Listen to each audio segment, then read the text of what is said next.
Hi everyone, welcome to Max tech class. நாம் இன்றைக்கி பார்த்துட்ருக்கிறது 6th standard first term Tamil மீடியத்தோட எக்ஸசைஸ் 5.2. ஃபஸ்ட்டு ரோமன் கோடிட்ட இடத்தை நிரப்புக. ஃபஸ்ட்டு கொஷின், ஒரு பந்து 100 பந்துகளை குறிக்கும் எனில் ஒரு பந்து ஒரு ஆஃப் பந்து கொடுத்துருக்காங்க, சரிங்களா? டேஷ் பந்துகளை குறிக்கும். ஒரு பந்து 100னா இப்போ இது ரெண்டுத்துல எவ்வளோ வரும் அப்படின்னு சொல்லியிருக்காங்க. இது 100, இதில் பாதி 50, அப்போ மொத்தம் 150 பந்துகள். செகண்ட் கொஷின், 200 என்பது ஒரு பேட்டால் குறிக்கப்பட்டால் 600 என்பது எத்தனை பேட்டால் குறிக்கப்படும்? இப்போ இங்கே பேட் கொடுத்துருக்காங்க, ஒரு பேட் 200, இப்போ 600க்கு எத்தனை பேட் வரும்னா 3 பேட் வரும், சரிங்களா? நெக்ஸ்ட் தேர்டு கொஷின், படங்களை கொண்டு தரவுகளை குறித்தல் டேஷ் எனப்படும் அப்படின்னு சொல்லி கேட்குறாங்க. பட விளக்க படம். படங்களை கொண்டு தரவுகளை குறித்து அதுக்கு பேர் என்னென்னா பட விளக்க படம். ஓகேங்களா? ஓகே. நெக்ஸ்ட் செகண்ட், கொடுக்கப்பட்ட தரவுகளுக்கு பட விளக்கப்படம் வரைக. உனக்கு ஏற்றாற்போல் அளவு திட்டத்தை எடுத்துக்கொள்க. இப்போ இங்கே என்னென்னா விற்பனையான கணினிகளின் எண்ணிக்கை மாதம் வைஸ் கொடுத்துருக்காங்க. ஜூன் மாதம் 300 கணினி, ஜூலை 450, ஆகஸ்ட் 600 கணினி, செப்டம்பர் 550 கணினி விற்பனை ஆயிருக்கு. இதை நம்ம என்ன பண்ண போகிறோம்னா பட விளக்கப்படம் போட்டு இப்போ ஷோ பண்ண போகிறோம், சரிங்களா? விற்பனையான கணினிகளின் எண்ணிக்கை அளவு திட்டம். ஒரு அலகு 100 கணினின்னு எடுத்துக்கிறோம். அப்போ நம்ம பட விளக்கப்படம் வரைகிறதுக்கு ஈஸியாக இருக்கும், சரிங்களா? இந்த மாதிரி நம்ம எக்ஸ் ஆக்சஸ் ஒய் ஆக்சஸ் போட்டு கிராஃப் வரைவோம் இல்லைங்களா? அந்த மாதிரி போட்டு இந்த பக்கம் ஃபுல்லாக 100, 200, 300 அந்த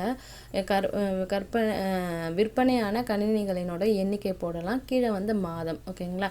இப்போ ஜூன் மாதம் எத்தனை? 300னா அந்த 300 வரைக்கும் நம்ம இந்த பிக்சரை இந்த மாதிரி வரைஞ்சிக்கணும். இதுக்கு பேர் தான் பட விளக்க படம், சரிங்களா? செகண்ட், ஜூலை 450, அப்போ 400க்கும் 500க்கும் மிடில் தான் 450 வரும், சரிங்களா? ஆகஸ்ட்டு 600, அப்போ 600 எங்கே இருக்குது? இங்கே இருக்குது, அது 600. செப்டம்பர் 550, அப்போ 550 500க்கும் 600க்கும் மிடில் வரது தான் பார்த்திங்கன்னா 550, சரிங்களா? அவ்வளோதான் படம் விளக்கப்படம். கொடுத்துருக்க டேட்டாவை அந்த என்ட்ரி பண்ண போகிறோம் அதுக்கு நேராக, அவ்வளோதான், சரிங்களா? நெக்ஸ்ட் இதே மாதிரி தேர்ட் கொஷின் பார்க்கலாம். மே மாதத்தில் சுற்றுலா பயணிகள் பார்வையிட்ட இடங்கள் குறித்து கீழே கொடுக்கப்பட்டுள்ளது. இதற்கு பட விளக்கப்படம் ஒன்று வரைக. இங்கே என்ன பண்ணியிருக்காங்க அப்படின்னா மே மாதம் சுற்றுலா பயணிகள் பார்வையிட்ட இடத்த கொடுத்துருக்காங்க. பயணிகளோட எண்ணிக்கையும் கொடுத்துருக்காங்க. மகாபலிபுரம் 20,000 பேர், வேடந்தாங்கல் 15,000, ஒகேனக்கல் 40,000, ஊட்டி 35,000 அப்படின்னு சொல்லிட்டு. ஸோ இதுக்கான பட விளக்கப்படம் நம்ம இப்போ வரையலாம். ஃபஸ்ட்டு இதுக்கு அழகு எவ்வளோ எடுத்துக்கலாம்? நீங்கள் 10,000, 20,000, 15,000, 40,000 அப்படின்ற மாதிரி தானே இருக்குது. அப்போ நம்ம ஒரு அழகு எத்தனை எடுத்துக்கலாம் அப்படின்னா 10,000 பயணிகள்ன்ற கணக்கில் எடுத்துக்கிட்டால் நமக்கு அந்த பட விளக்கப்படம் வரைகிறது ஈஸியாக இருக்கும், சரிங்களா? இப்போ பாருங்கள், பயணிகளோட எண்ணிக்கை 10,000, 20,000, 30,000, 40,000, 50,000 எடுத்துக்கிறோம். ஏன்னா நம்ம ஒரு யூனிட் எப்படி எடுத்துக்கிறோம் அப்படின்னா 10,000 பயணிகளுக்கு ஈக்குவலாக எடுத்துக்கிறோம். இப்போ என்னென்ன இடம்? மகாபலிபுரம் 20,000 பேர். அப்போ இந்த மகாபலிபுரத்துக்கு இந்த மாதிரி பிக்டோகிராஃப் வரைகிறோம். செகண்டு, வேடந்தாங்கல் 15,000. இப்போ 20,000 10,000க்கும் நடுவில் தான் 15,000 இருக்கும். நெக்ஸ்ட்டு ஒகேனக்கல் 40,000 பேர் போயிருக்காங்க. அப்போ நேராக 40,000 எங்கே இருக்கோ அதுக்கு நேராக வரைகிறோம். நெக்ஸ்ட்டு ஊட்டி 35,000. 30க்கும் 40க்கும் மிடில் தான் 35,000 இருக்கும். அதுதான் பார்த்திங்கன்னா ஊட்டி, சரிங்களா? அவ்வளோதான். இது கொடுத்துருக்க டேட்டாவை நம்ம என்ட்ரி பண்ண போகிறோம், வேறு ஒன்றும் நம்ம இதில் பண்ணல, சரிங்களா? இந்த பக்கம் பயணிகளோட எண்ணிக்கை, இந்த பக்கம் இடங்களை கொடுத்துருக்கோம். நெக்ஸ்ட்டு ஃபோர்த்து கொஷின், மாணவர்கள் பள்ளியில் விளையாடும் பல விளையாட்டுகளை இந்த பட விளக்கப்படம் காட்டுகிறது, சரியா? ஸ்கூலில் விளையாடுற விளையாட்டு, கோகோ எத்தனை பேர் விளையாடிருக்காங்க, கபடி எத்தனை பேர், கூடைப்பந்து, கைப்பந்து, வளைக்கோல் ஆட்டம் சொல்லி கொடுத்துருக்காங்க. இதில் என்னென்னா ஒரு மாணவர்கள் இந்த மாதிரி ஒரு பிக்சர் எத்தனை மாணவரை குறிக்கும்னா 10 மாணவர்கள் குறிக்கும். இப்போ ஒரு எக்ஸாம்பிளுக்கு எடுத்துக்கோங்களேன். கோகோவில் எத்தனை பேர் இருக்காங்க? 1 2 3 4 5 6 7 8 9 பேர் இருக்காங்க அப்படின்னா 9 பொம்மை இருக்குது அப்படின்னா அது 10 பேருக்கு ஒரு பொம்மை 10 பேர்னா 9 × 10 90 பேர் மாணவர்கள் கோகோ விளையாட்டில் இருக்கிறாங்கன்றதை குறிக்கும், சரிங்களா? அந்த மாதிரி ஒவ்வொரு பொம்மைக்கும் 10 10 நம்ம கணக்கு எடுத்துக்கணும், சரி? ஓகே. இதில் நம்ம ஃபஸ்ட்டு என்ன கொஷின் கேட்டிருக்காங்கன்றது பார்க்கலாம்.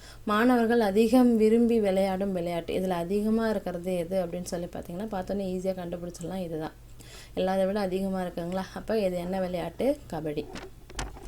செகண்டு, கபடி விளையாடும் மாணவர்களின் எண்ணிக்கை. இப்போ கபடி அதிகமாக விளையாடுறாங்க. அப்போ அந்த மாணவர்களோட எண்ணிக்கை எவ்வளோ? 1 2 3 4 5 6 7 8 9 10 11. இப்போ நம்ம 11ன்னு போடக்கூடாது, 11 பிக்சர் இருக்குது.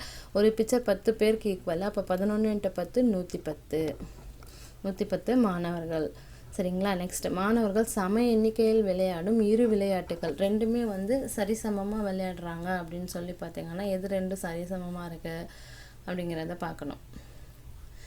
இதோட ஈக்குவலாக இருக்குது எது பாருங்கள், வளைக்கோல் ஆட்டமும் கோகோவும் தான். இந்த பொம்மை பாருங்கள், இந்த பொம்மையை வச்சு நம்ம சரிசமமாக இருக்கிறத கண்டுபிடிச்சிக்கலாம். சரிங்களா. சம எண்ணிக்கையில் விளையாடும் விளையாட்டு கோகோ மற்றும் வளைக்கோல். நெக்ஸ்ட் 4th கொஷின், கோகோ மற்றும் ஹாக்கி அதாவது வளைக்கோல் வந்து ஆகிய விளையாட்டுகள் விளையாடும் மாணவர்களின் எண்ணிக்கையில் உள்ள வித்தியாசம் ரெண்டுமே சமமாக இருக்குது. அப்போ சமம்னா 9 பேர் 9 பேரில் சப்ராக்ட் பண்ணிட்டோம் அப்படின்னா ஆன்சர் என்ன தான் வரப்போகுது, 0. வித்தியாசனாலே நம்ம கழிக்க தான் போகிறோம். அப்போ ஆன்சர் 0. நெக்ஸ்ட் 5th கொஷின், மாணவர்களிடையே மிக குறைந்த விருப்பத்தை பெற்ற விளையாட்டு ரொம்ப கம்மியான இது வந்து பார்த்திங்கன்னா எங்கே இருக்காங்க, கூடைப்பந்து தான். கம்மியான விருப்பத்தை வந்து பெற்றது கூடைப்பந்து. ஓகே. நெக்ஸ்ட் கொஷின், புறவய வினாக்கள். 5th கொஷின், பட விளக்கப்படத்தில் ஒரு படத்தின் வழியாக பல பொருட்களை குறித்தல் டேஷ் எனப்படும். அதுக்கு பேர் வந்து அளவிடுதல். சரிங்களா. நெக்ஸ்ட் 6th கொஷின், பட விளக்கப்படத்தை ஆங்கிலத்தில் டேஷ் எனவும் அழைக்கலாம் அப்படின்னா பிக்டோகிராம்.